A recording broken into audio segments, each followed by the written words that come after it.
最尾係做出12分正啊！哎呀，同 PB 爭一秒，爭一秒真係爭少少真係，我覺得真係有機會啊，所以我就話係就唯有下次再努力啦。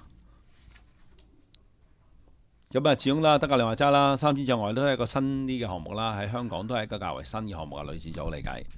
咁比賽機會亦都唔多，咁所以呢，就真係要把握啦。同埋喺香港係幾慘嘅一個項目，你冇機會練水欄嘅，基本上係冇機會練嘅。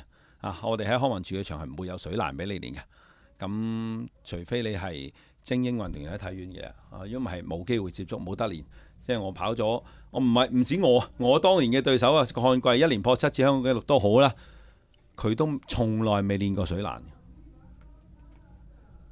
所以能夠喺咁樣嘅訓練環境之下，亦都達到亞洲水平，亦都非常之唔錯。啊，其實我哋去點樣練呢？我哋就係所以有時跑下經過運動場外圍啊，有啲水龍頭啊，有啲凳啊，就踩上去啦。即係不斷練，你可以變嗰個節奏，唔可以用摩打腳咁跑㗎。你要即係成日要變你嗰個重心啊，攞高佢啊，上上落落啊，要成日做呢啲基本功啊，做呢個感覺啦。咁練就只係練跨欄咯。而家好啲，我哋喺城門谷啊，一啲我哋田中時段呢，都可以開個嘅水欄嚟練梗欄，因為佢鋪咗水池嘅，你冇得落水啊，鋪咗平地，咁喺個水欄之後練梗欄嘅啫。好啦，黃柏奇啊，咁最後一個項目啦，男子10項全能1500米最後一個項目，佢都辛苦啊！今日撐杆跳3米起跳，佢點跳啫？佢仲要係細仔喎，佢係爭仲係細其他選手2-3年嘅喎，亦都係同樣嗰個情況啦，冇乜機會接觸撐杆。因為你雖然香港你都有人練緊撐杆，但係你唔係一個主項運動員呢，你都冇練開啦。你去到訓練場地嘅時候呢，你自己有冇杆係一個問題啦。咁人哋一般練緊啲單項運動員跳緊4米啦，你埋去你冇乜機會練2米俾你去試啊嘛。咁而啲賽事起跳要3米添，咁所以對你嚟講係好大嘅難處。係啊，所以能夠同場同亞洲最頂尖嘅選手一齊比賽呢，相信都係一個寶貴嘅經驗啊。係啊。所以想玩10項，即係要把握㗎咋，即係唔得都報啦。你尤其是你冇機會掂嘅項目喺比賽度當練習咯。咁啊影住啦，呢個就係查哈金牌袋咗啦，認為除非俾人叻圈啦，我又唔諗到呢度會有人有實力可以叻圈。係啊，1500就比較難啲嘅。佢好犀利啊！佢好強嘅實力㗎，跳遠就去到6米幾啦，100米就係最快10秒7啦。完全係冇任何攰嘅表情喺度啊！經過2日35、36度嘅環境之下比賽，佢可能唔覺得熱啊嘛。又講嗰個故事就係男子3000米男子3000米啦。咁卡塔爾嗰位選手，琴日頒獎嘅時候，我喺下邊同佢哋3位選手一齊喎。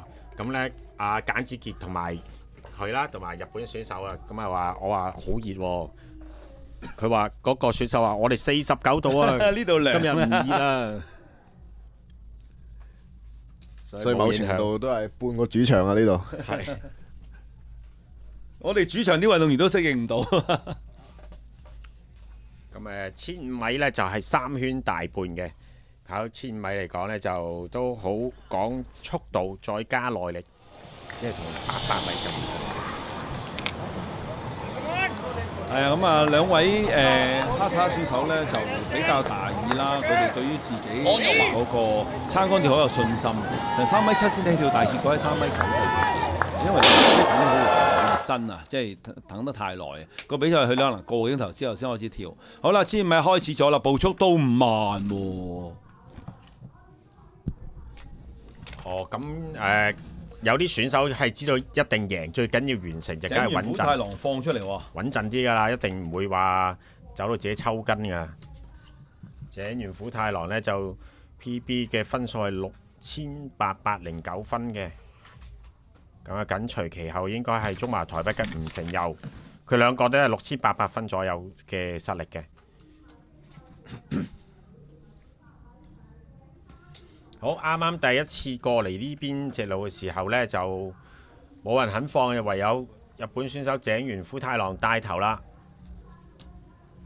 跟住就吳成佑嘅，佢撐杆跳都有啲失望啊嚇，即係跳到3米9。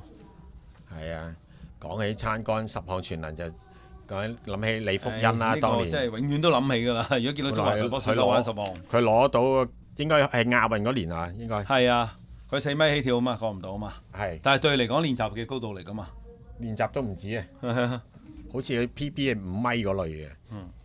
冇辦法，有時比賽，尤其是撐杆係一個最危險嘅項目，一失手就係零雞蛋嘅。好，因為太慢嘅時候呢，就沙特嘅選手帶咗出嚟啦。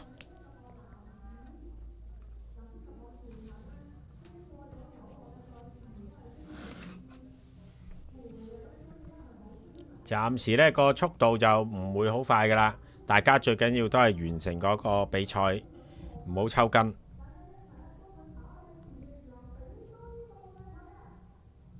10項全能呢，我哋香港就發展就比較難啲嘅，因為太多個項目啦，我哋又要返學，又要要應付 DSE 啊。你細個唔會玩啦，到你高中嘅時候又要準備高考啦。艾沙拉尼係咁放我喺前面啦，呢個沙特嘅選手。咁啊後邊呢就吳成友啦，同埋日本嘅井原虎太郎啦，就喺第二。咁啊印度嘅運動員啦。咁就領先嘅選手啊，查哈呢，而家就喺2個運動員嗰度啊，即係第二集團係4個啦，跟住後邊嗰2個，咁啊前面嗰個就係查哈啦，咁應該冇乜問題嘅裏面金牌，咁啊隊友嗰面銀牌呢，要睇睇個分數啊，睇下艾沙拉尼係咪有機會挑戰，所以會放佢呢。咁啦，而家呢就係艾沙拉尼呢，佢就應該點放都唔會有牌嘅咯，因為佢同第3名呢都相差咗接近300幾分啊！除非真係放半個圈翻嚟，睇下有冇機會啦。又唔係話冇機會嘅。而家都打開咗相當嘅距離啦，差唔多有70米嘅距離啦。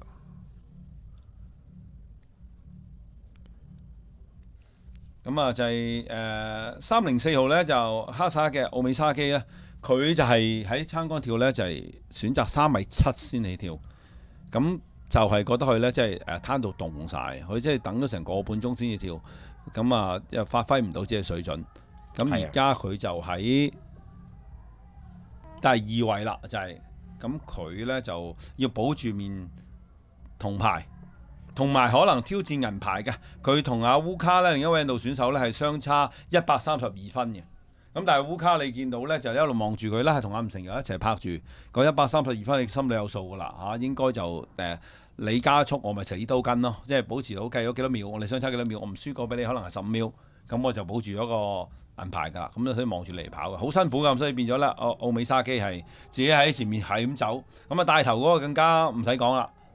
咁因為分數落太遠啦，話都拉去到接近100米嘅距離啦，嚟到最後一個圈，但係唔夠啊，都唔會夠令到佢攞翻個獎牌應該。